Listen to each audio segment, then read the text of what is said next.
Bonjour chers compatriotes, ici c'est Sadio Barry, président du parti BAG, Bloc pour l'alternance en Guinée, depuis l'Allemagne. Et la semaine passée, nous avons vécu une série d'événements en Guinée. D'abord, je reviens sur le report des législatives et du référendum couplé par Alpha Condé. Mes chers compatriotes, tandis que ses partisans se préparaient massivement dans son fief, bien sûr, à défier le peuple de Guinée pour se joindre à la mascarade électorale que Alpha voulait organiser pour pouvoir s'offrir un troisième mandat, et l'opposition se préparait également dans les 3 régions pour empêcher cette offense à la dignité du peuple de Guinée. Alpha Condé, contre toute attente, dans la nuit du vendredi 28 février, est apparu à la télé dans un message dans lequel il dit avoir décidé de reporter le scrutin couplé à 2 semaines plus tard. Bon, et mes chers compatriotes, il y a une chose. Ce scrutin couplé, Alpha Condé avait fixé la date au 1er mars. Il l'a reporté à 2 semaines plus tard.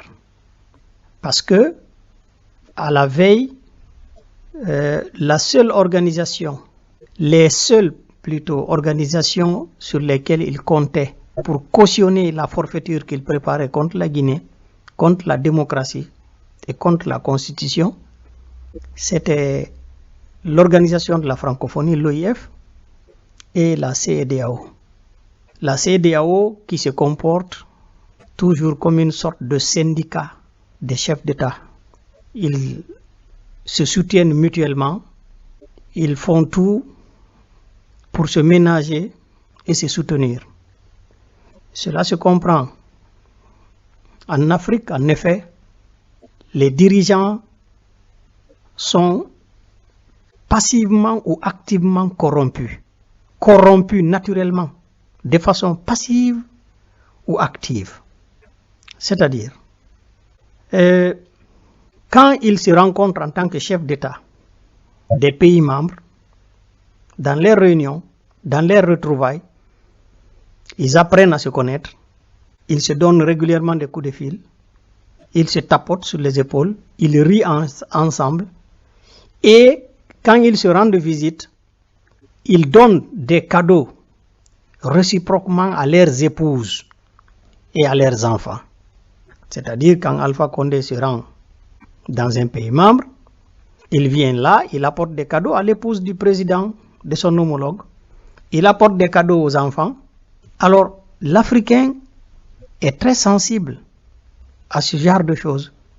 C'est une forme de corruption en réalité. Parce que une fois que vous avez fait du bien à l'épouse de quelqu'un et aux enfants de quelqu'un, la personne n'aimerait plus ni vous humilier, ni vous désavouer publiquement. C'est ça le problème.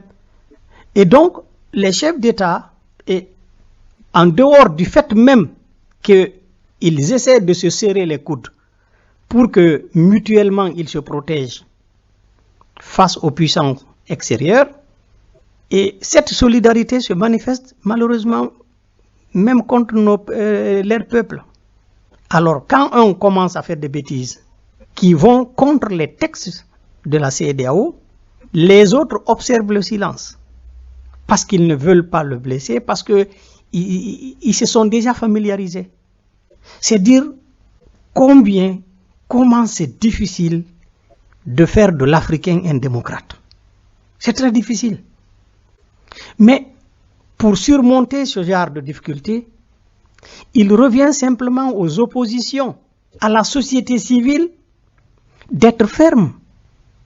Si le peuple de Guinée, à travers ses représentants, la société civile, le FNDC, qui regroupe la classe politique et les organisations crédibles de la Guinée et la majorité des organisations de la société civile. Il suffit que ces gens-là manifestent de la fermeté pour que la CEDEAO se range du côté du peuple. Pour que la CEDEAO soit obligée, les autres chefs d'État de la CEDEAO soient obligés de mettre en application les textes de la CEDEAO.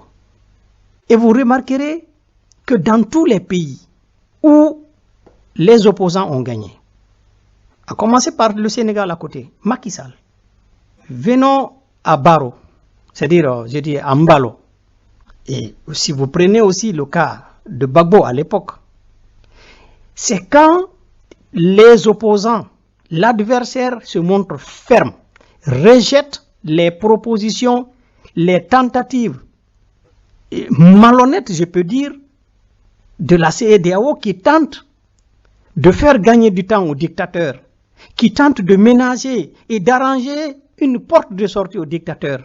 C'est quand les adversaires disent il n'en est pas question. On respecte notre constitution. Si vous venez ici pour faire une médiation, ça doit être dans le cadre du respect des principes de la démocratie et de notre constitution. Sinon, on ne l'accepte pas. C'est là où on a été capable de le dire. C'est là où on a pu accéder à la démocratie. C'est là où le changement a été possible. Eh bien, en Guinée, lorsque la francophonie s'est retirée, la CEDEAO étant restée seule organisation dans le jeu et la mission que la CEDEAO a voulu envoyer en Guinée, elle a été rejetée par Alpha Condé. Alpha a refusé, il leur a dit il n'a pas le temps, à cause des élections, il ne peut recevoir la commission de la CEDEAO que après la semaine électorale. Ça veut dire il faut que le fait soit accompli.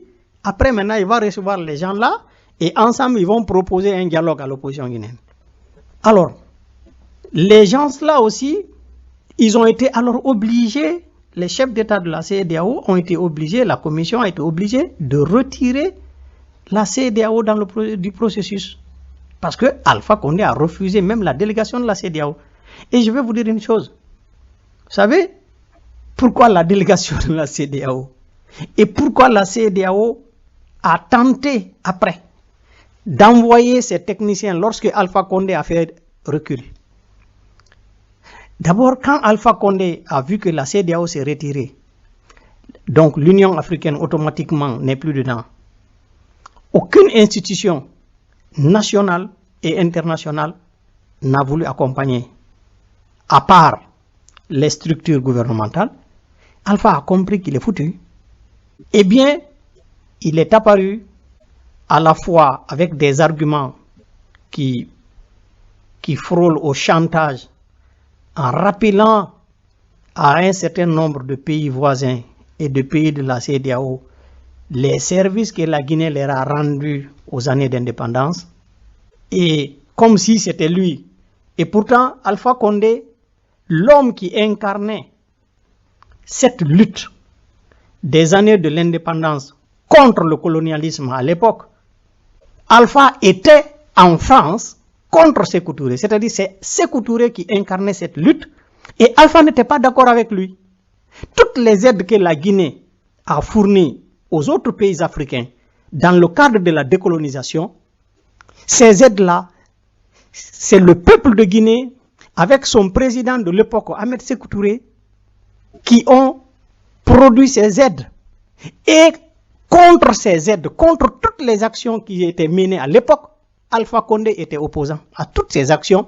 Il était soutenu par la France, qui était derrière, c'est-à-dire qui faisait partie des pays contre lesquels la Guinée luttait pour obtenir cette décolonisation. Alors, quand Alpha Condé revendique aujourd'hui les bienfaits du peuple de Guinée au temps de Sékou Touré, mais c'est qu'il n'a pas honte. Ce monsieur n'a pas de scrupules, il ne devrait même pas rappeler cela. Parce qu'à l'époque, il était de l'autre côté. Il était du côté des puissances contre lesquelles la Guinée luttait. Mais aujourd'hui, il revendique ça. Il revendique ça et il dit que lui, il est panafricain. À cause de ça, il recule. Mais il n'avait pas d'autre choix que de reculer. Parce que personne ne reconnaissait les choses. Et le lendemain de ce scrutin, qu'il y ait eu des morts ou pas en Guinée, Alpha allait être automatiquement dans les viseurs de toute la communauté internationale. Alors, je crois que le Saint-Esprit l'a habité pour un petit moment et il a prétendu reculer par respect pour ces pays-là, pour la CEDEAO qui le lui a demandé. Et donc, il a engagé en même temps le dialogue entre lui et ces derniers. Et vu que il a fait cela à leur nom, il a engagé le dialogue avec eux. C'est Alpha alors a sollicité qu'ils accompagnent la Guinée dans le programme. Maintenant, eux aussi, ils ont décidé d'envoyer une commission d'experts pour un nouvel audit du fichier électoral. C'est d'abord, c'est aberrant parce que c'est comme si la CEDEAO n'est pas informée qu'on avait déjà dépassé cette étape. Le fichier était déjà audité. Le rapport a été fait. Il y a l'OIF qui a été impliqué. Il y a le PNUD, il y a les experts de l'Union européenne. Et il était simplement question, le pouvoir aussi avait reconnu le caractère corrompu et les arguments avancés par les experts, les anomalies ont été énumérées et il était simplement question de corriger ces anomalies. Et c'est cette correction que le pouvoir n'a jamais voulu appliquer. Et donc, la CEDEAO propose d'envoyer ses propres techniciens pour assister à la CENI dans le cadre du traitement des fichiers. Qu'est-ce qu'ils font? Ils choisissent une commission dans laquelle il y a 2 personnes qui travaillaient déjà avant pour Alpha Condé et avec cette CENI. Mais alors, comment, quand on choisit ceux-là qui ont fait tout ce travail, tout ce complot avec Alpha Condé, quand on les choisit, eux, de venir évaluer ce travail qu'ils ont fait, ils vont donner quel résultat, s'il vous plaît? C'est pas sérieux. Alors, la commission de la CEDEAO, suite au recul d'Alpha Condé, en prétendant le faire pour le respect qu'il a pour eux, a décidé de revenir en proposant des experts, certainement à la demande d'Alpha Condé, qui vont auditer le fichier. Alors, ils ne se sont même pas, c'est-à-dire cette commission a fait preuve de légèreté et de manque de sérieux en ne vérifiant pas d'abord où est-ce qu'on était, c'est-à-dire l'état d'évolution des choses. Parce qu'ils ont proposé des experts, des techniciens qui assistent la CENI pour un audit du fichier, alors que nous avons déjà dépassé ce stade. Depuis, le fichier a été audité, les anomalies ont été énumérées et il y a eu des accords politiques pour la correction de ces anomalies. C'est cet accord politique de 2016 que Alpha n'a pas voulu respecter, que la CENI n'a jamais mis en application. Tout le problème vient de là. Donc la commission de la CEDEAO devrait tenir compte de ça, du chemin parcouru, au lieu de venir vouloir nous ramener encore en arrière avec l'audit d'un fichier.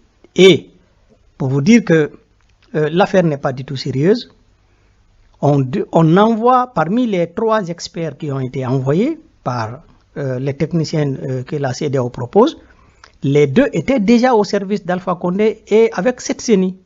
Ça veut dire qu'on les amène simplement, on leur demande d'évaluer le travail qu'eux-mêmes ils ont fait. C'est pas du tout sérieux. Et là, notre étonnement fut la réaction de l'opposition. Je vous cite dans son document signé du 4 mars 2020. L'opposition dit, au 5e paragraphe, l'opposition est fortement préoccupée par la présence dans l'équipe technique de personnes dont la proximité avec le pouvoir et la CENI est notoirement connue. C'est le cas notamment de M. Tal et de M. Moussa Abdou, qui ont collaboré avec la CENI depuis de nombreuses années dans les précédentes révisions et même dans le choix du matériel et des logiciels utilisés dans la révision des listes électorales en 2019. Fin de citation. Bon, comment, face à cette insulte, face à ce danger que représente même la délégation que la commission de la CEDEAO propose, l'opposition n'a pas trouvé autre façon de réagir que de dire qu'elle est fortement préoccupée. Je ne comprends pas. Une telle opposition peut gagner? Jamais, nulle part dans le monde, une opposition pareille ne pourra jamais aboutir à son combat. Elle ne pourra jamais gagner contre aucun pouvoir. Mais c'est simple. Elle avait quoi à faire ici? Et dans le futur, je suggère à nos aînés, notamment les poids lourds de l'opposition, et en particulier au chef de file de l'opposition, face à ce genre de manquement, on ne se préoccupe pas d'une telle forfaiture, d'un tel manquement, mais on le recuse purement et simplement, on le rejette. L'opposition rejette la commission technique que la commission de la CEDEAO nous propose pour de telle et telle et telle et telle raison. C'est fini. On refuse cette commission. C'est fini et on donne les raisons. Mais comment, tant que les leaders, les décideurs politiques en Guinée ne sont pas capables de dire je recuse, je n'accepte pas telle personne dans une mission d'expertise ou bien une mission de médiation entre nous et le pouvoir, je n'accepte pas telle personne, je recuse telle personne. Tant que le pouvoir, les décideurs politiques, l'opposition n'est pas capable de faire ça, la Guinée va continuer à traîner. C'est comme ça qu'on agit en tant qu'opposition. Mais ils continuent toujours à formuler leurs phrases comme s'ils sont toujours les ministres d'un gouvernement en Guinée. Tant qu'ils continuent de parler sur le plan diplomatique comme s'ils étaient membres du gouvernement, jamais ça ne changera en Guinée. Ils ne pourront rien contre ce gouvernement. Jamais. C'est cette opposition que vous voyez, il prévoit une lutte légitime et urgente. Par exemple, lorsque Alpha Condé a voulu prendre directement le contrôle de la Cour constitutionnelle, la même opposition a dit elle suspend toutes ses activités de protestation parce que Alpha a invité des chefs d'État étrangers en Guinée. Pour ne pas déranger la visite des chefs d'État étrangers, l'opposition met fin à ses activités. Voilà. Et donc Alpha a pu prendre effectivement le contrôle de la Cour constitutionnelle à cause de ça. Alors que la visite des chefs d'État étrangers en Guinée était l'opportunité, c'est l'occasion rêvée pour l'opposition de taper plus fort. Si l'opposition, d'abord ce jour-là, à cause de cette visite des chefs d'État étrangers en Guinée, tous les médias du monde seront braqués sur la Guinée. Un. Deuxièmement, Alpha Condé doit soigner son image devant ses chefs d'État. Si ces chefs d'État, leur visite est perturbée parce que l'opposition exige quelque chose que Alpha Condé ne veut pas respecter et qui est constitutionnel. Mais ça détruit carrément l'image de Alpha. Ça veut dire qu'il aura invité les chefs d'État étrangers et les médias du monde à venir voir quel genre de vilain garçon il est. Mais il faut profiter de ça, il ne faut jamais reculer par rapport à ça. C'est ça l'arme d'une opposition. Alors, j'aimerais aussi ajouter une chose.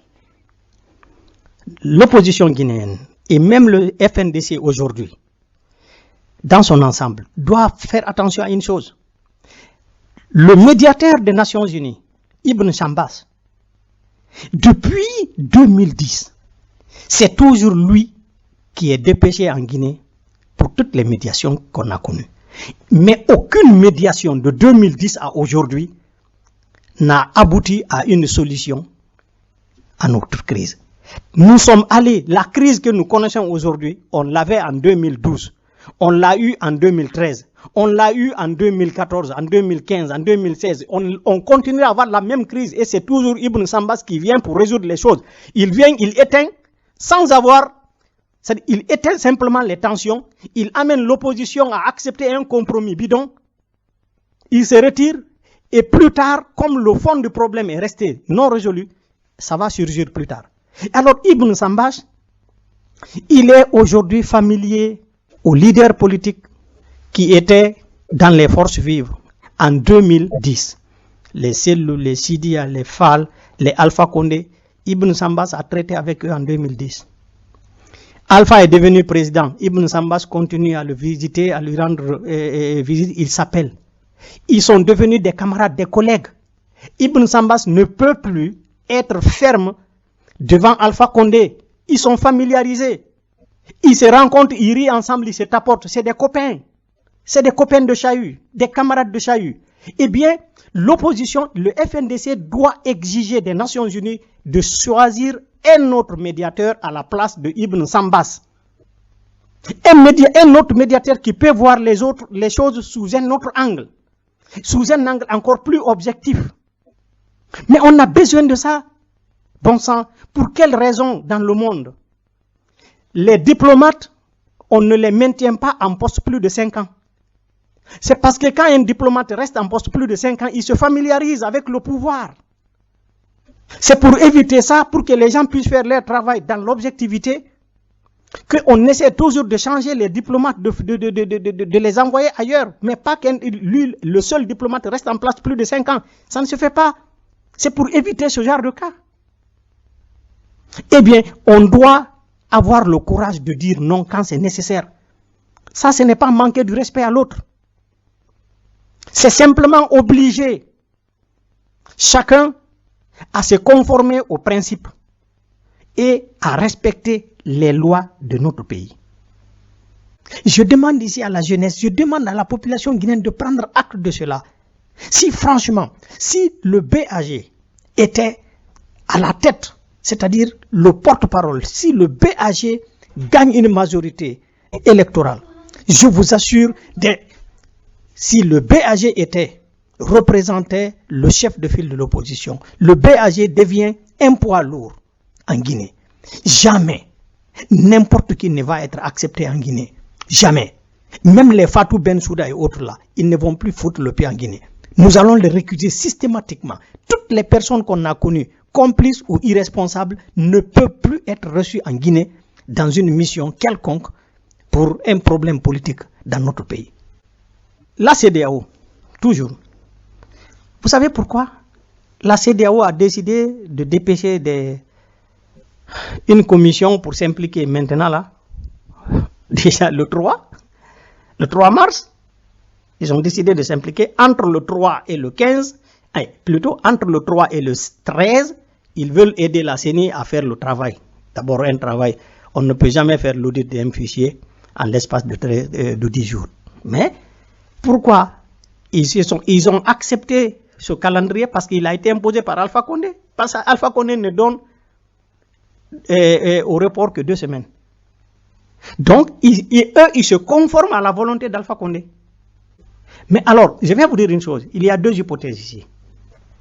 Le FNDC a déjà porté plainte contre la commission de la CEDEAO et les 15 États, c'est-à-dire les 14 États membres, auprès de la Cour de la CEDEAO pour n'avoir pas joué leur rôle, pour n'avoir pas obligé Alpha Condé, en vertu des textes de la CEDEAO que la Guinée a ratifiés, de respecter la constitution guinéenne, de respecter les lois guinéennes et de mettre fin aux crimes qu'il organise contre le peuple guinéen.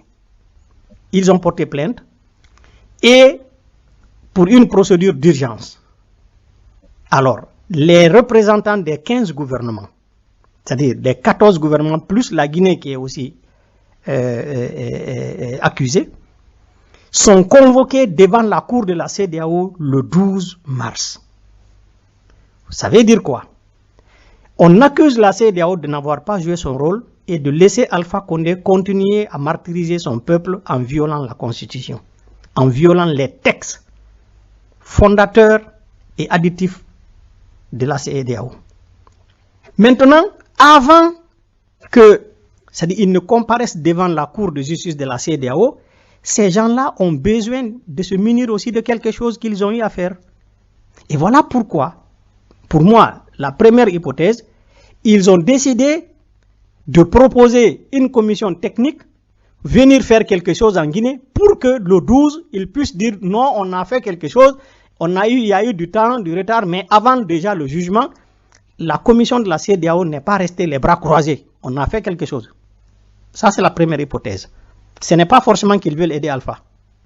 La deuxième hypothèse, elle a engagé, en tenant compte bien sûr du fait qu'il y a une procédure judiciaire maintenant contre eux tous, elle a engagé l'envoi de ces techniciens parce que, quelque part, elle veut elle-même, elle a l'obligation de s'opposer à la forfaiture que Alpha se prépare, au coup d'État constitutionnel que Alpha est en train de commettre en Guinée. La CEDEAO est obligée, surtout après le vote du Parlement européen, après le retrait de l'OIF, après, c'est-à-dire le fait que le monde entier a désavoué Alpha Condé. Alors, qu'est-ce qu'ils font? Eux aussi sont obligés, mais ils attendent que Alpha accomplisse sa forfaiture pour prendre maintenant des mesures contre lui. Mais, dans ce cadre-là, ils envoient leurs propres experts techniciens avoir leurs propres constats sur lesquels ils peuvent se baser pour rejeter maintenant ce qu'Alpha est en train de faire. Ça peut être aussi cette hypothèse-là. Une troisième hypothèse qui est pour moi invraisemblable, c'est qu'ils peuvent envoyer ces gens-là pour pouvoir et surtout choisir des gens que Alpha lui-même a voulu pour qu'on puisse apporter une caution à la forfaiture qu'Alpha est en train de préparer, pour la cautionner. Je ne crois pas que la CEDEAO pourrait faire ça, parce que c'est pratiquement, sauf si ces gens sont dénués de toute logique intellectuelle, rationnelle et morale.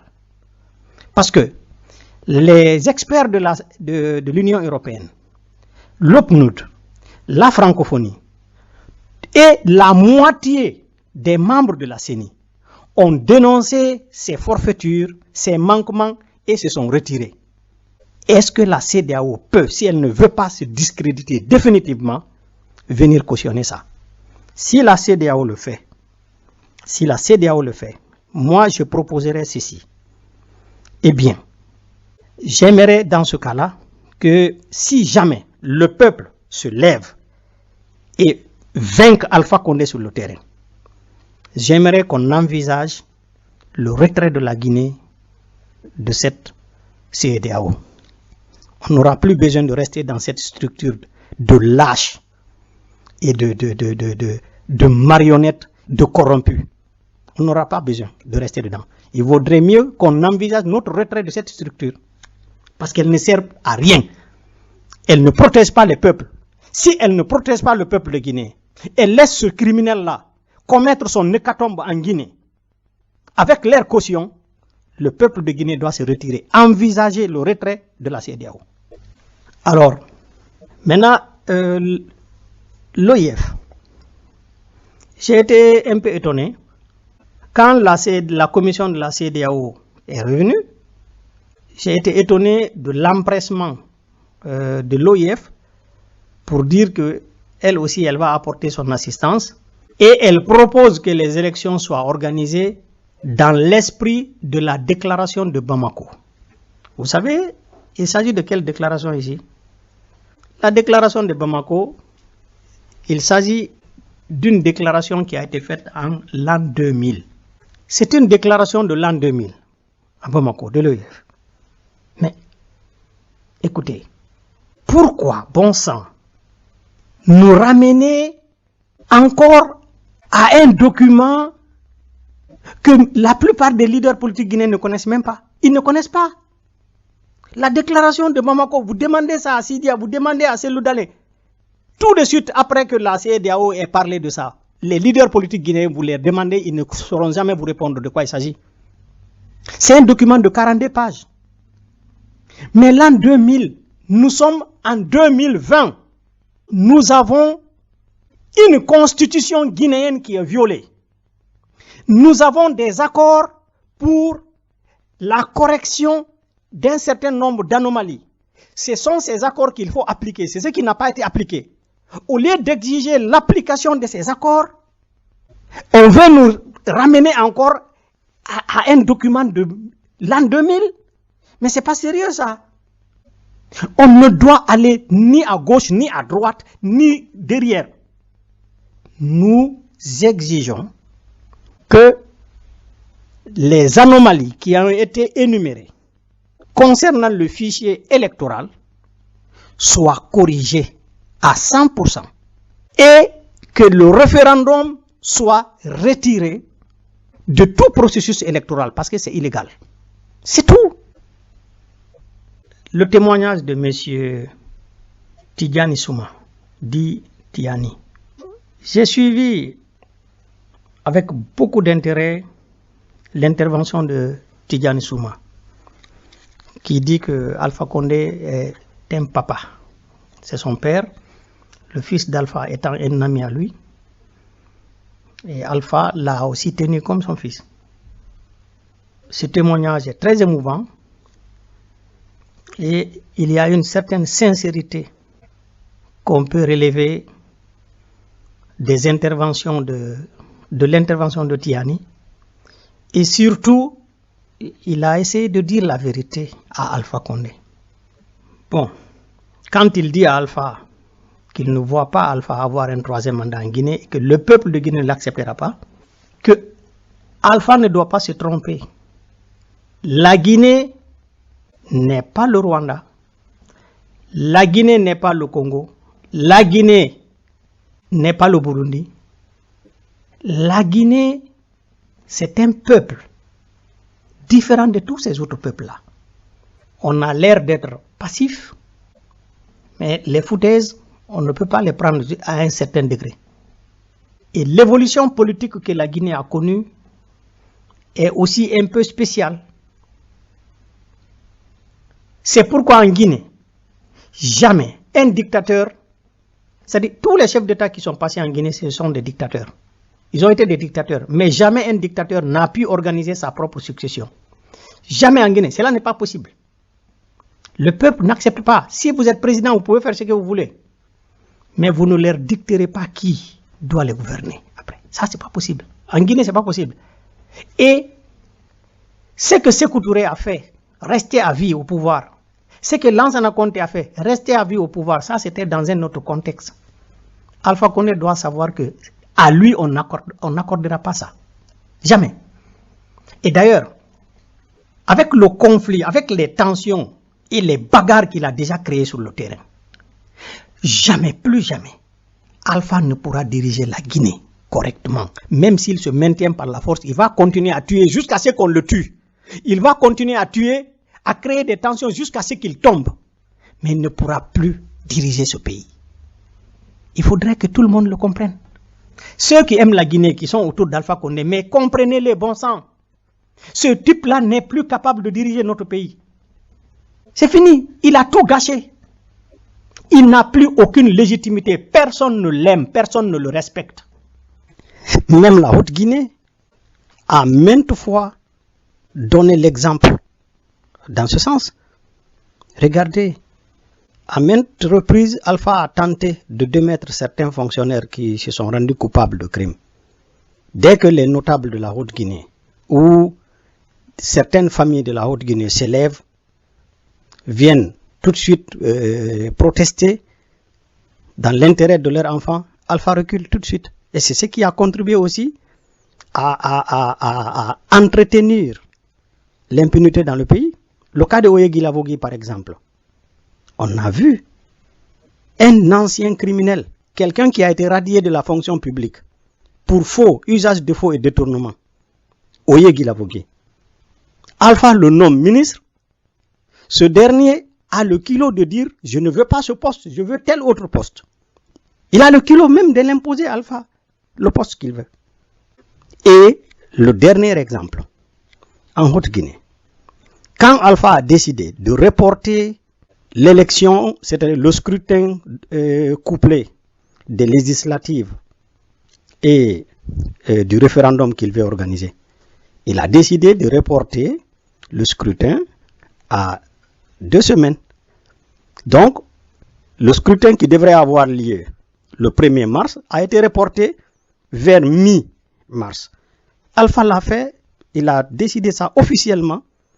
Mais la Haute-Guinée, à Cancan, ils ont dit, eux, ils se sont préparés pour voter. Alors, ils ont voté. Malgré que le président de la République a suspendu le processus, pour 2 semaines, il a reporté la mesure. Mais à Kankan, on a voté. Il y a eu des urnes, on a mobilisé des électeurs, ils ont voté. C'est que ce monsieur n'a aucune autorité en réalité. Il est à la tête de l'État guinéen uniquement que pour des privilèges. Le pillage. C'est ça. Il n'est là que pour ça, il ne gouverne pas. L'impunité, les crimes organisés que nous sommes en train de vivre. Ce n'est pas forcément tout au compte de Alpha Condé, mais c'est parce qu'il est irresponsable.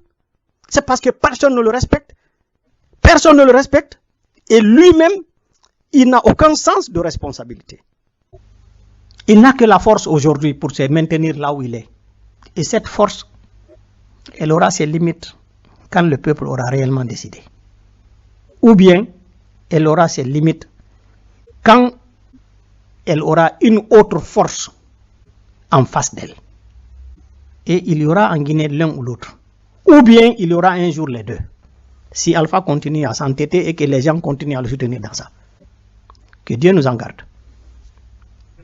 Mais Tiani, tu as dit que Alpha Condé devait être président en 1993, qu'il avait gagné les élections. Là, tu t'es trompé. Là, tu t'es trompé. Je te rappelle une chose, et tu as dit qu'on l'a triché, le fait qu'on a annulé le vote de la circonscription de Sigiri. Mais non, Tiani, moi je t'informe, je te dis une chose, moi, je suis de la Haute-Guinée. Sigiri, c'est chez moi. J'ai grandi à Kankan, je suis né à Sigiri, ma famille existe à Sigiri. C'est à Sigiri, surtout que mon père nous a légué un héritage. On n'a que une maison à Kankan. Je sais de quoi je te parle. Tu as dit que les élections de 1993 ont été les élections les plus correctes organisées en Guinée par Alcine René Gomez. Ok. Mais alors, si les élections ont été les plus correctes, pourquoi tu remets en cause les résultats que le même Alcine René Gomez a publiés? Pourquoi? Parce que tu veux caresser Alpha? Non. Alpha a toujours été un homme hors la loi.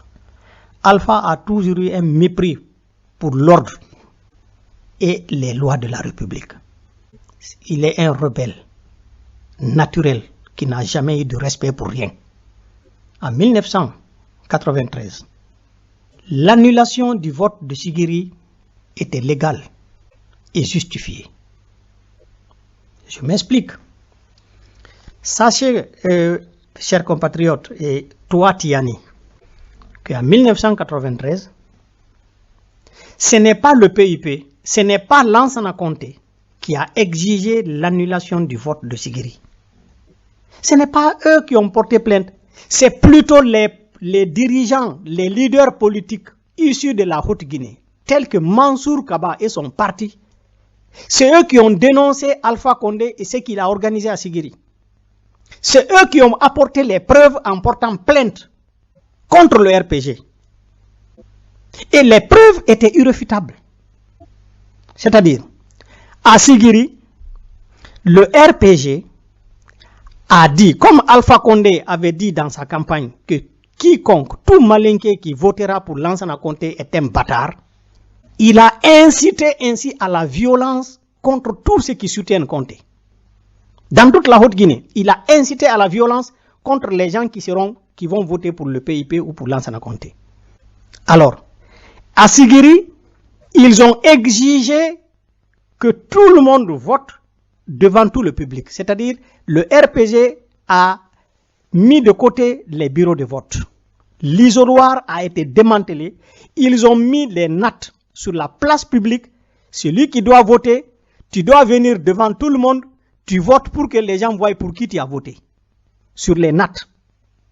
Écoutez, Tiani, si toi, tu étais le président d'une CENI, si tu étais le ministre de l'Intérieur et de l'administration, en vertu de la loi, est-ce que ce vote devrait être annulé, oui ou non. Le vote devrait être annulé. Donc, les résultats qui comportent l'annulation de la circonscription des votes de la circonscription de Sigiri sont corrects. On peut discuter une chose. On pouvait peut-être aller à un deuxième tour. Mais vous savez, quand on annule le vote de Sigiri, qu'est-ce qui va se passer? C'est le fief même de Alpha, l'opposition radicale qui était contre Lansana Conté. Quand on enlève toute la circonscription, ça modifie le rapport final. Le résultat final est carrément modifié. Et qui en sort ici bénéficiaire? C'est celui qui avait la majorité, celui qui est en tête au premier tour. Et c'est Conté qui pouvait être en tête. Moi, je vous dis, la raison est simple. Si Conté a accepté que si Gomez aussi a eu l'audace d'organiser des élections correctes à l'époque, c'est parce qu'ils étaient sûrs d'une chose. Un, Conté avait le soutien absolu à 100% de la basse-côte. Il le savait. La basse-côte votait à 100% pour Conté. Un. Deux, Conté partageait avec Bamamadou Sirajo, il partageait l'électorat du Fouta. Il partageait l'électorat du Fouta, je le dis bien. Les paysans Peul, et même une partie, les paysans de la Haute-Guinée, certains devraient voter aussi pour Conté. Je vous dis pourquoi. Conté a hérité du pouvoir après Sékou Touré. Le pouvoir de Sékou Touré avait créé de l'enfer sur les Guinéens.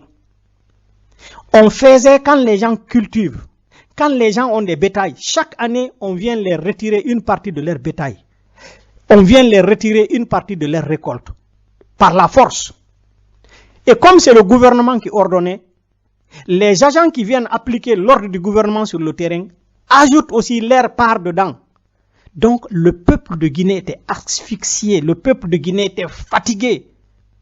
Et à l'époque, au temps de Sékou Touré, les réunions publiques, si ce n'est pas au PRLL, au quartier, au nom du PDG, les réunions publiques c'était interdit. C'est-à-dire les attroupements étaient interdits. C'est-à-dire, nous, on était jeunes. Je faisais la 8e année par exemple. On ne peut pas en tant que jeune se réunir dans une cour ou au bord de la route pour faire le thé. Si on se réunit pour faire du thé, automatiquement les miliciens venaient. Si on n'a pas une autorisation pour le faire, non, on peut venir renverser les choses, on peut même venir nous arrêter. C'est ce qui existait jusqu'à la fin vers la fin du régime de Sékou Touré. C'est ce qu'on connaissait en Guinée. Les gens n'étaient pas libres, il n'y avait pas de liberté. Quand Lansana Conté est venu, il a suspendu tout. Le fait qu'on faisait payer les paysans, on leur prenait leur bétail, on leur prenait leur récolte, il a tout suspendu. Eh bien, il a rendu aux gens la liberté de s'attrouper, la liberté de se réunir. Eh bien, les gens, la population guinéenne qui est analphabète à plus de 70%, n'a d'élément de comparaison que le régime de Sékou face à Conté. Et ils voient entre les deux, franchement, il n'y a pas cadeau. Il n'y a pas match. Au temps de Conté, les Guinéens ont obtenu leur liberté par rapport au temps de Sékou Touré. C'est clair. Donc les paysans étaient acquis à Lansana Conté. Or la Guinée est majoritairement rurale. Donc, Conté était obligatoirement l'homme qui pouvait être en tête au premier tour. Si les élections, si à Sigiri en Haute-Guinée, le vote avait été correct aussi. Mais supposons que Alpha serait en tête, premier tour, et que Conté soit deuxième. Si Conté et Alpha partaient à un deuxième tour en Guinée, qu'est-ce que vous croyez? Avec tout l'enfer que les peuples ont subi au temps de Sékou Touré, vous croyez que Alpha Condé, avec son RPG, qui a été infiltré par tous les barons du PDG, vous croyez que le Fouta allait voter RPG, laisser Lansana Conté à un deuxième tour en Guinée? C'était pratiquement impossible.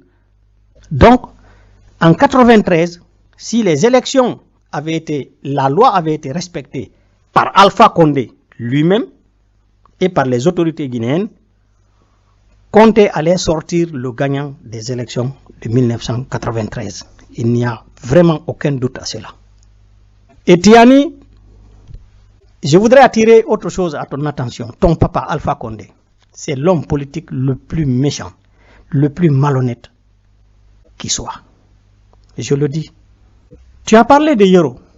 C'est vrai que Yero a fait preuve de beaucoup de fidélité à Alpha Condé. Yero faisait rentrer les documents, les tracts d'Alpha Condé et vous distribuez. Mais tu sais qu'après Yero, c'est moi qui ai joué le même rôle. C'est moi qui faisais rentrer les documents de Alpha Condé, les tracts, les lettres ouvertes, les posters de Alpha, les cartes de membres du parti RPG. C'est moi qui faisais rentrer ça et distribuer. Je recevais tout de ce Soapé Kourouma. C'est moi qui ai créé le premier bureau. Yero était un activiste, mais il n'a pas créé une structure RPG à l'université. Il n'a pas créé une structure. Il était activiste, mais il n'a pas créé une structure. C'est moi qui ai créé la première structure RPG à l'université de Conakry. C'est moi qui ai recruté les gens. C'est moi qui leur ai donné les cartes de membres. C'est moi qui les ai inscrits. Et on a organisé les élections pour mettre un bureau en place. Bien que je sois le fondateur de ce groupe, je vais vous dire une chose. Quand il était question de prendre le poste secrétariat à l'information et à la mobilisation, tous nos amis, nous étions 2 peuls dans le bureau, tous les autres étaient des malinqués. Mais tous nos amis, personne n'a osé prendre le secrétariat à l'information, personne n'a voulu. Ils disent tous que ça, c'est des risques. C'est des risques, on risque de se faire arrêter. Personne n'était prêt à distribuer les posters de Alpha. Personne n'était prêt à distribuer les cartes de membres du RPG. Personne, aucun malinqué n'était prêt à distribuer les lettres ouvertes de Alpha Condé. Naturellement, avant moi, c'est Yero qui le faisait, un peu. Après Yero, c'est moi qui le faisais. Nos camarades malinqués n'ont jamais voulu le faire, ils n'ont jamais voulu prendre ce risque. Au point que, quand il était question de choisir le président de notre bureau, c'est-à-dire il était question d'élire le bureau, moi qui ai fait venir tout le monde dans ça, j'ai été obligé de postuler pour le secrétariat à l'information et à la mobilisation parce que personne ne voulait prendre le poste. Alors moi je l'ai pris. Pour que le bureau existe au complet, moi j'ai pris le poste. Cela n'a pas empêché nos collègues malinqués de se réunir, faire un complot quand ils ont vu que j'étais devenu une sorte de chouchou de Alpha Condé. Alpha m'appréciait. Ils se sont réunis là-bas pour organiser un rapport mensonger contre moi. Ils ont fait un complot contre moi parce que je suis peul. Ils l'ont fait. Et tu sais, j'ai informé Alpha à l'époque, en 91. J'ai envoyé un message à Alpha via la personne de Sékou Soapé. J'ai dit à Alpha Condé, moi je démissionne de ce parti. Parce que ce parti-là, c'est un parti raciste, ethnocentrique. Si Alpha, toi-même tu aimes la Guinée, tu vas t'empêcher de faire monter ce parti au pouvoir en Guinée. Si le parti-là arrive au pouvoir en Guinée, la Guinée va se gâter. Ces gens-là vont détruire le tissu social en Guinée. L'harmonie, la paix qui existait entre les ethnies vont être détruits par ces gens, ce RPG. Si jamais ce parti politique-là arrive au pouvoir en Guinée, ça n'est fini pour l'harmonie sociale dans notre pays. Je l'ai dit, Sékou Soapé est témoin, et j'ai écrit, j'ai envoyé à Alpha Condé, il a répondu. Il a dit qu'il refuse ma démission. Mais, moi j'ai dit, je ne peux plus. Malgré ça, je me suis retiré. En ce qui concerne Yero Baldé, je voudrais te dire une chose. Là, je peux aussi témoigner que, en réalité, il a été très fidèle à Alpha Condé. C'était vraiment un homme qui a beaucoup sacrifié pour le RPG. Je vous donne un exemple. En 2010, un moment, Yero Baldé est venu rejoindre l'UFDG. Au deuxième tour, il a fait semblant qu'il a quitté le RPG. Maintenant, il rejoint l'UFDG. Il a été reçu au sein de l'UFDG. Ils l'ont associé à beaucoup de choses. En réalité, ils n'ont pas su que Yero travaillait toujours pour Alpha Condé, que lorsque celui a fini d'échouer, et que Alpha Condé a eu le pouvoir, Yero est apparu maintenant avec Alpha. Sinon, pendant un bon moment, entre les deux tours, Yero était venu à l'UFDG. En tout cas, il était associé. Moi, on me l'a dit. Un ami m'a dit, oh, même Yero Baldé nous a rejoints. J'ai dit, ah bon? Je suis étonné. Et désormais, Yero Baldé partageait beaucoup de secrets de l'UFDG. Mais il était en réalité au service d'Alpha Condé. Ok, c'était juste un point à noter. Bon, donc Tiani, juste pour que tu me reconnaisses, peut-être que tu te rappelleras. Moi, je te connais. Peut-être que tu ne me reconnais pas. Je suis Sadio Barry. J'ai été le secrétaire chargé de la restauration et représentant des étudiants dans le centre des œuvres universitaires en 92. Et c'est ma cousine Fatima Diallo qui nous a présentés. On a fait connaissance à travers ma cousine qui nous a présentés. Peut-être que elle, tu pourras la reconnaître, parce que moi, on n'a pas eu de rapport. C'est juste, elle nous a présentés, on s'est salué, mais après, c'était fini. Mais elle, tu pourras certainement la reconnaître. Je peux te mettre ici notre photo, une photo de nous à l'époque. Voilà. Maintenant, ce que j'aimerais aussi attirer à ton attention pour te dire que ton papa, Alpha, n'a jamais été un dirigeant responsable, un dirigeant exemplaire. Pour te dire que Alpha Condé, c'est la négation de la loi et des principes de la démocratie. Alpha Condé est une bombe à retardement qui est amorcée et qu'il faut désamorcer le plus rapidement possible et jeter à la poubelle de l'histoire. Regarde, lorsque Alpha Condé a fui le tribunal, il a refusé de répondre à la justice, il a pris la fuite pour se refuser à l'ambassade du Sénégal. Le taximan, le peul qui a mis Alpha dans le coffre de son taxi pour l'amener à l'ambassade du Sénégal. Le fils aîné de ce dernier fut parmi les premières victimes qui ont été tuées sous les ordres des forces d'Alpha Condé. Jusqu'à présent, il n'y a jamais eu justice. Même ce dernier qu'il avait sauvé à l'époque. C'est ce que, vous savez, il y a les griots malinqués qui disent Iba mou kamen, walunyuma kela denfa kane. C'est ce qu'on a connu avec Alpha Condé. Ceux qui lui ont sauvé la vie, il est venu tuer leurs enfants, lui. Pourquoi le RPG a choisi Hamdallah? Pourquoi le RPG a choisi Ratoma pour mettre son siège là-bas? C'est parce que c'est les peuples qui protégeaient le RPG. C'est les peuples qui se battaient pour Alpha Condé, qui le protégeaient face à Lansana Conté. Aujourd'hui, ils appellent là-bas l'axe du mal. Parce qu'ils se battent aujourd'hui pour les mêmes principes pour lesquels ils se battaient à l'époque contre le pouvoir militaire, c'est-à-dire les règles de la démocratie, le droit de respecter l'opposition et la constitution. Le fait que l'axe se bat pour les mêmes valeurs, aujourd'hui, ils sont l'axe du mal. Mais à l'époque, au temps de Conté, c'est là-bas qu'il fallait mettre le siège du RPG. Parce que c'était le lieu le plus sûr. Ce n'était pas à Matan, ce n'est pas à la Sigle, là où il a ses parents. Non. Mais c'était là-bas, sur l'axe. Et un exemple. Deuxième exemple. Nous, on a risqué notre vie lorsque Alpha Condé rentrait en Guinée. Le 17 mai 1991. Je me suis levé, j'ai fait le tour des écoles de Conakry. On a mobilisé les étudiants à l'université pour venir envahir l'aéroport parce que nous avions eu l'information selon laquelle les autorités voulaient mettre Alpha aux arrêts. Et donc, on s'est massivement mobilisé. On est venu à l'aéroport, prêt à en découdre avec les forces de l'ordre si on arrêtait Alpha Condé. Nous, on s'est battu pour que Alpha ait le droit d'entrer en Guinée et d'avoir son parti. J'ai eu des amis qui ont été tués dedans. Moi, on m'a écrasé le nez. J'ai eu une opération du nez ici, en Allemagne, pour que je puisse respirer correctement. Parce que on m'a écrasé le nez en Guinée, dans cette lutte-là, pour le RPG, pour Alpha Condé.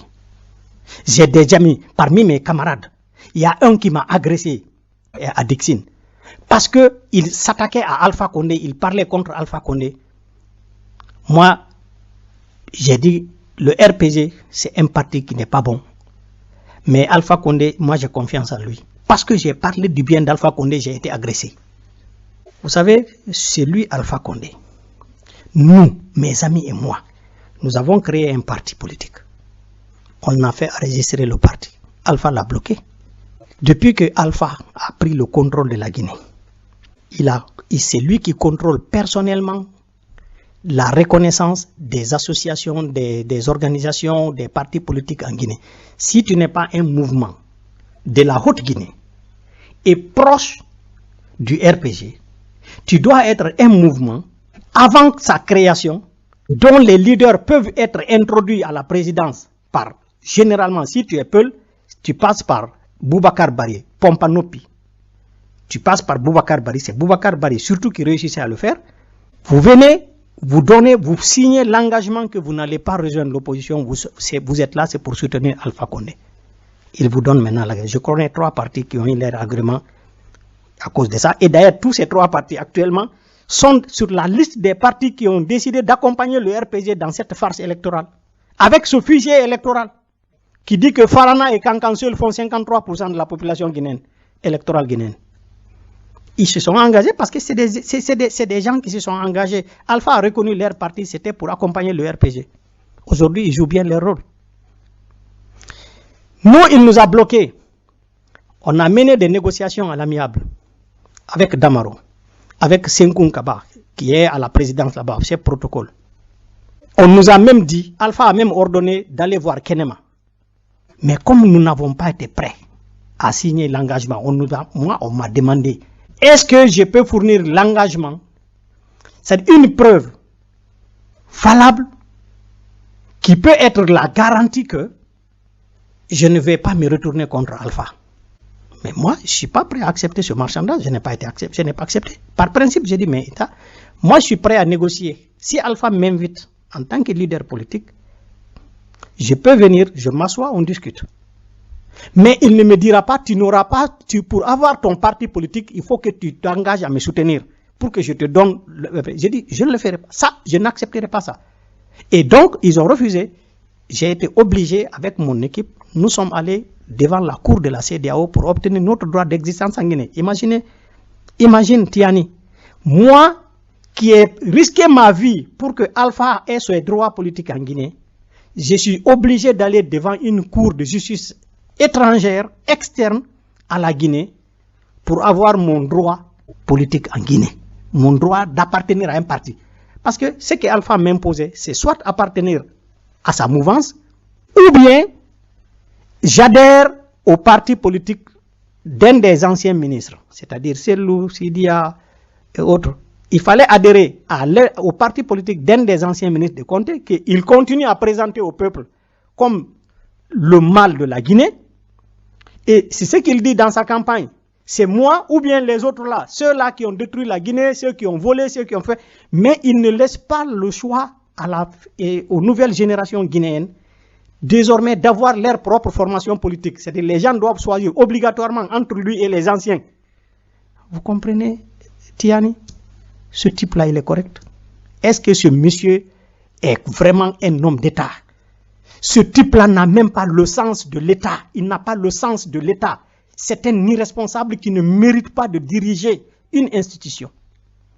Même les associations à caractère civil, des associations sociales, c'est-à-dire des organisations sociales à but familial même, si tu ne signes pas être avec le RPG, tu n'as pas un agrément en Guinée. Et quel est le régime? Vous connaissez quel militaire en Afrique, après avoir accepté le principe du multipartisme, qui a été aussi malhonnête, cruel que Alpha Condé? Dites-moi s'il y en a. Il n'y en a pas, Tiani. Donc, moi je te prie, cet homme-là est de l'amour pour lui. Mais je t'en prie, ne dis pas qu'il est une figure. Il est ceci. Il est une référence. Alpha est tout le contraire de la description que tu as faite de lui.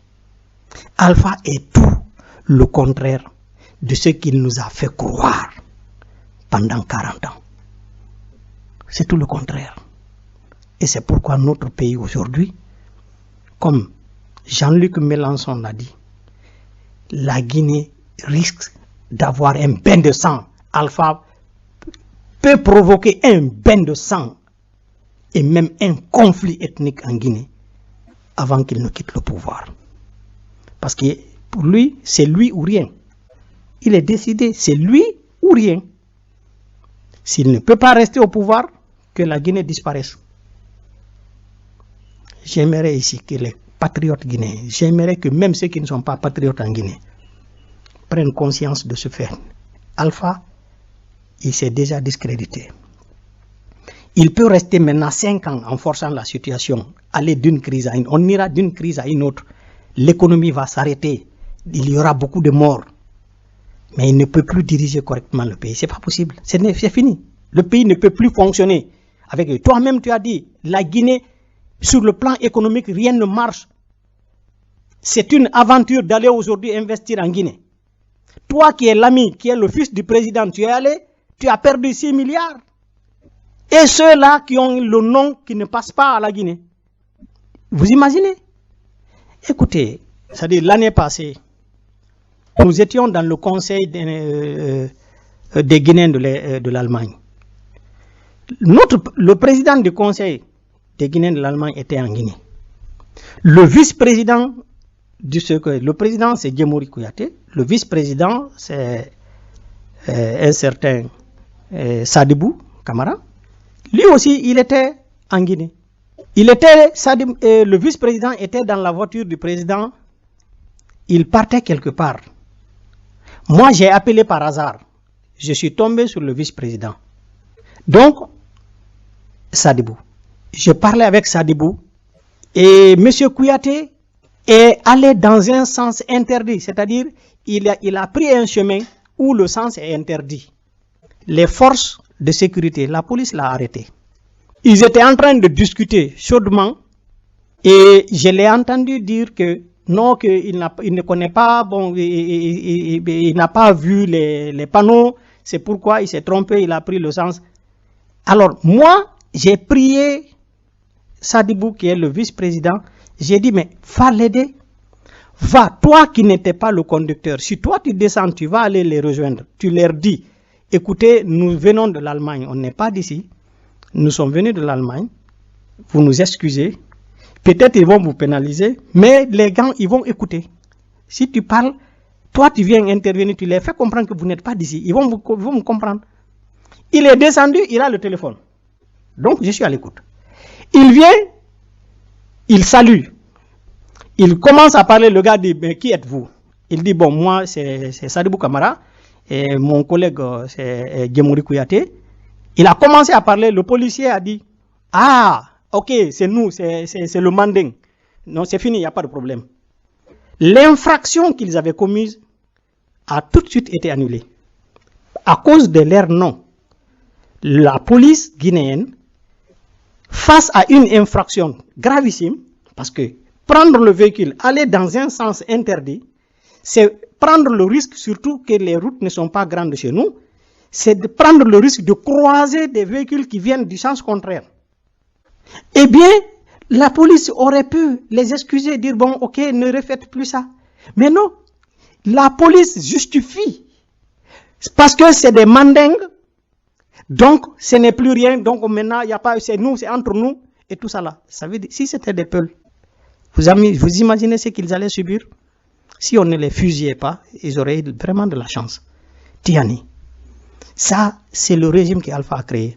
Et ne me dites pas que Alpha est étranger à ça. Vous vous rappelez de ce qui s'est passé à Zogota? C'est pas ce qui a quoi, c'est pas le racisme, la discrimination de l'administration RPG contre les forestiers dans leur propre village. C'est pas ce qui a créé le carnage de Zogota. 5 ans plus tard, ils n'ont pas fait la même chose à Boké. Ils n'ont pas fait les mêmes pratiques à Boké en essayant d'importer leurs parents avec du népotisme et tout. ils importent leurs parents, ils détruisent les terres, les plantations des populations de la Basse-Côte, ils les retirent leurs terres, ils donnent aux Chinois, et les postes, le peu de travail que les Chinois la créent, le peu d'emplois que les Chinois la créent, ils importent leurs parents de la Haute-Guinée pour les donner contre la population de la Basse-Côte, même chez elle. C'est pas ce qu'ils ont fait aussi à Bokeh 5 ans après Jogota. Sékou Touré a été un dictateur. Ce genre de comportement, on n'a pas connu en Guinée. Lansana Conté a été un dictateur. L'État ne se comportait pas comme ça. Dadis n'a pas fait beaucoup de temps. Mais à son temps, même les bandits, les grands bandits, les narcotrafiquants ont fui la Guinée. Parce que l'État a existé, même si Dadis a commis beaucoup d'erreurs, beaucoup de bêtises. Mais l'État guinéen existait. C'est Alpha Condé qui a amené ça en Guinée. Vous comprenez? Alors, moi je voudrais dire une chose. Tu as dit que ce sont tes parents qui ont fondé le Kaloum. Est-ce que tu sais, Tiani, que ton père Alpha, il a prévu de vendre tout le Kaloum? Tout le Kaloum va être déguerpi. Toute la population de Kaloum va être déguerpie. Ils vont être chassés de ces terres qu'ils ont décidé de vendre à des entreprises étrangères, à des compagnies immobilières étrangères et avec eux-mêmes. Lui, ses collaborateurs, c'est leurs enfants et autres, c'est eux qui sont actionnaires. Ils prennent les terres de nos parents à Kaloum, comme ils l'ont fait à Koloma et ailleurs, à Ratoma. Ils vont prendre toutes les terres là, ils détruisent tout pour construire un centre commercial et tout à Kaloum, où cette population-là va être chassée. Tu sais ça? Ils n'attendent que le 3e mandat. Si Alpha Condé reste au pouvoir à partir de 2021 ne mourra pas. On n'a pas commencé à déguerpir le Kaloum. Ils vont chasser la population de Kaloum. Tu sais aussi qu'ils ont prévu de déguerpir la moitié de la population de Bokeh. La moitié de la population de Bokeh va être déguerpie de ces terres. Bofa, la même chose, plus de la moitié de Bofa va être vendue aux étrangers. Ils ont prévu de déguerpir même Sigiri. Même Sigiri, ils ont ça dans leur plan. Ils sont en train de tout vendre. Zérekouré, les mines, les monts Simandou.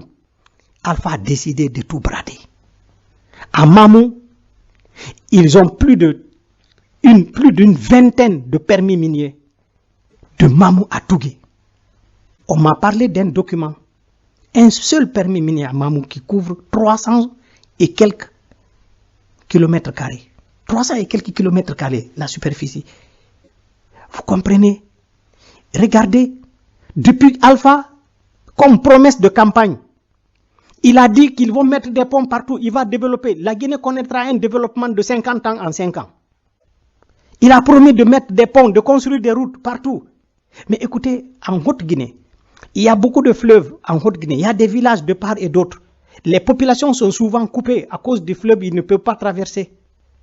Il n'a même pas mis les ponts entre les fleuves. C'est quelques mètres. Alpha n'a pas été capable de le réaliser, alors qu'il avait promis de le faire et de même construire un chemin de fer. Quand Conakry, il a dit qu'il va mettre le chemin de fer, l'amener jusqu'au Burkina Faso. Il n'a pas été capable de faire, de réaliser sa promesse. Mais vous savez, de Bokeh, ils ont pu construire une sorte de pont, chemin de fer, métallique, de Bokeh à Télémélé.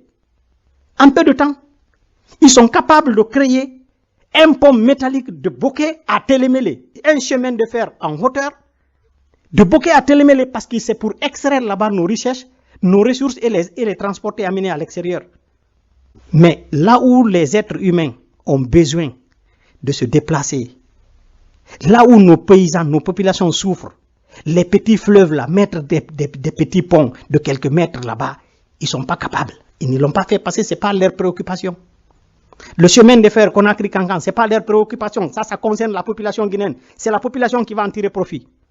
Mais non, chemin de fer, pour prendre la bauxite guinéenne, les mines, la terre, ce n'est même pas...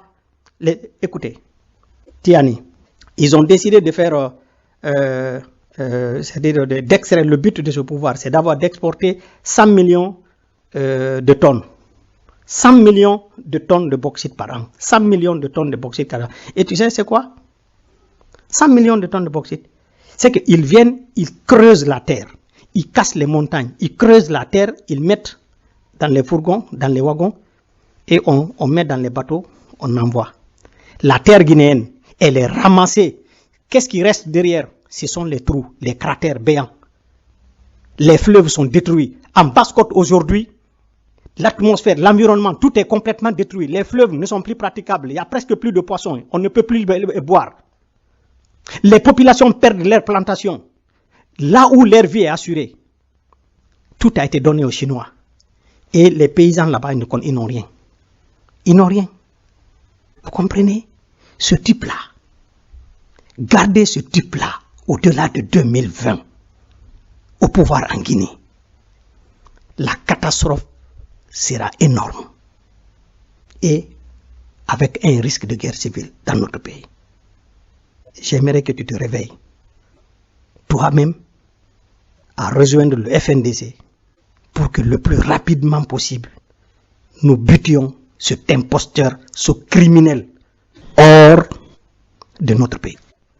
Nous qui sommes à l'extérieur, suite au kidnapping de Sékou Koundouno et de Ibrahima Diallo, avec violence sur son épouse et destruction de leurs biens de façon purement illégale. Nous devons nous unir ici, nous donner la main pour engager des démarches auprès des principaux gouvernements de l'Union européenne afin que les dirigeants européens, c'est-à-dire la Commission européenne, engagent maintenant le processus de sanctions ciblées contre Alpha Condé et ses complices. La situation est assez grave et je crois que la sécurité des responsables du FNDC en Guinée est en partie, surtout entre nos mains, nous qui sommes à l'extérieur.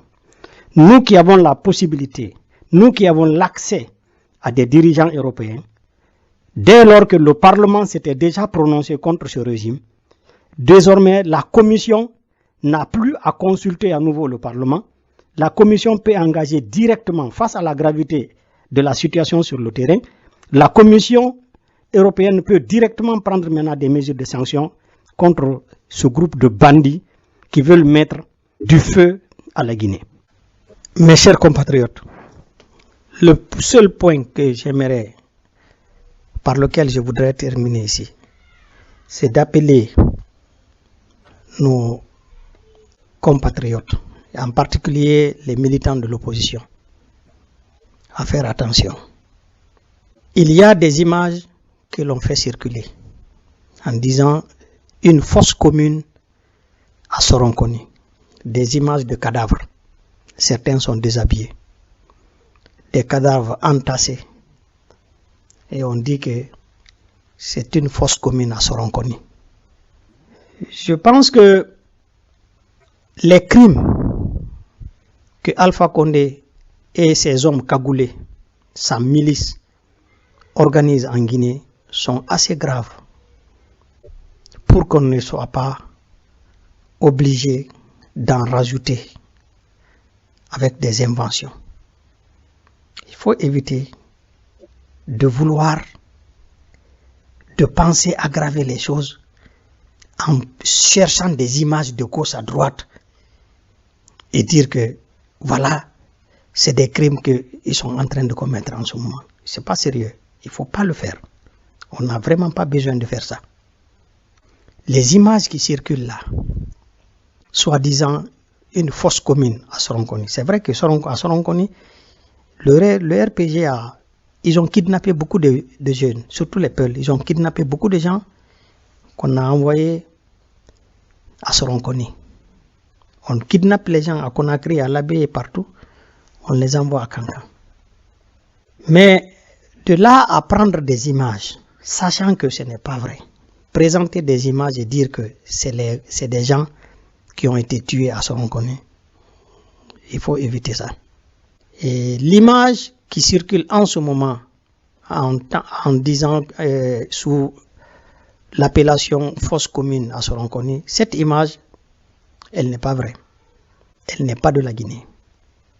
Et vous remarquerez, ceux qui ont vu l'image, que je n'ai pas envie du tout de partager, vous remarquerez que la terre, elle est fraîche, relativement humide, la terre est humide, et tout est vert. Tout est vert. Des herbes, tout est vert autour. Et nous sommes en début du mois de mars. Ça veut dire que ces images viennent soit du mois passé, février, ou bien du mois de janvier. Ici, en Haute-Guinée, le mois de janvier, son nom en malinké, c'est Binnaouleng. Binnaouleng veut dire la période, le mois de l'année à partir duquel les herbes sont sèches et rougeâtres. Les herbes sont sèches et même rougeâtres. Binnaouleng, les herbes sont devenues rouges. Donc c'est très sec. Alors, à partir de janvier, en Haute-Guinée, on a, quand vous regardez l'environnement, tout est sec. Tout est sec. Les herbes sont rouges. On nous amène ici des images. Et ça, c'est-à-dire le mois de février, le mois de mars, c'est clair. Ça reste. Tout est sec. Et les herbes sont rouges. C'est-à-dire pour ne pas dire marron. Donc, les images là qu'on nous présente en disant que c'est Soronconi, c'est une fosse commune de Soronconi, c'est pas vrai. Ça, c'est des images qui nous proviennent directement des régions de Grand Lac. Ce sont des images de l'Afrique centrale. Quand tu vois les images, soit c'est l'Afrique centrale ou bien c'est quelque part au sud du Nigeria. Mais ça ne peut pas être la Guinée. C'est pas sérieux. Ne faisons pas ça. Pardon. Et évitons tout ce qui peut raviver, tout ce qui peut envenimer la rage ethnique, les rancœurs et la haine qui peut nous conduire inéluctablement à une guerre civile. Nous devons l'éviter dans la mesure du possible. Personne d'entre nous n'a intérêt à ce que notre pays brûle, sauf peut-être Alpha Condé et le groupe qui est avec lui. Eux, ils pensent, étant au pouvoir, ils ont commis beaucoup de crimes, ils ont fait beaucoup de détournements, ils ont signé beaucoup de contrats, ils ont pris beaucoup de fonds. Si aujourd'hui il y a une guerre qui éclate, un conflit qui éclate en Guinée, cela va empêcher une succession rapide. Et tant qu'il n'y a pas une succession, le gouvernement qui était légitime le restera. Il va toujours revendiquer, il va être le chef de l'État tant qu'il n'y a pas eu une nouvelle élection ou bien tant qu'il n'a pas été officiellement remplacé en Guinée. Tant qu'il y a un conflit, donc une telle transition, un tel changement de pouvoir n'est pas possible. Il pense qu'il va tirer son profit. Et il pense aussi que dans la pagaille qui va se créer dans un conflit ethnique, ils vont vider les caisses de l'État, ils vont vider tout. Ils peuvent s'approprier de tous les fonds de la Guinée et disparaître et aller dans chez leurs alliés arabes là-bas. C'est eux qui croient, qui pensent. C'est pourquoi ils font tout pour nous conduire vers la catastrophe et le conflit. C'est nous au pouvoir ou bien que la Guinée brûle. C'est un peu leur esprit. Et ici, les hommes des forces, c'est-à-dire les éléments des forces de l'ordre, l'armée notamment, doit tenir compte de ce facteur-là. Il faut empêcher Alpha Condé de mettre du feu à notre pays et de disparaître avec sa clique. Il est vivement souhaitable que Alpha Condé ne disparaisse pas comme ça, mais qu'il soit mis aux arrêts en Guinée et qu'il ne puisse pas fuir, pour que la Guinée puisse obtenir de la clarté dans tous les dossiers qu'il a mélangés, pour que la Guinée puisse faire la justice et réconcilier ses enfants. C'est extrêmement important que Alpha ne sorte pas de notre pays. Parce que s'il va dans les pays arabes se réfugier là-bas, on ne pourra pas mettre la main sur lui. Il faut arrêter Alpha avant qu'il ne parte. Merci.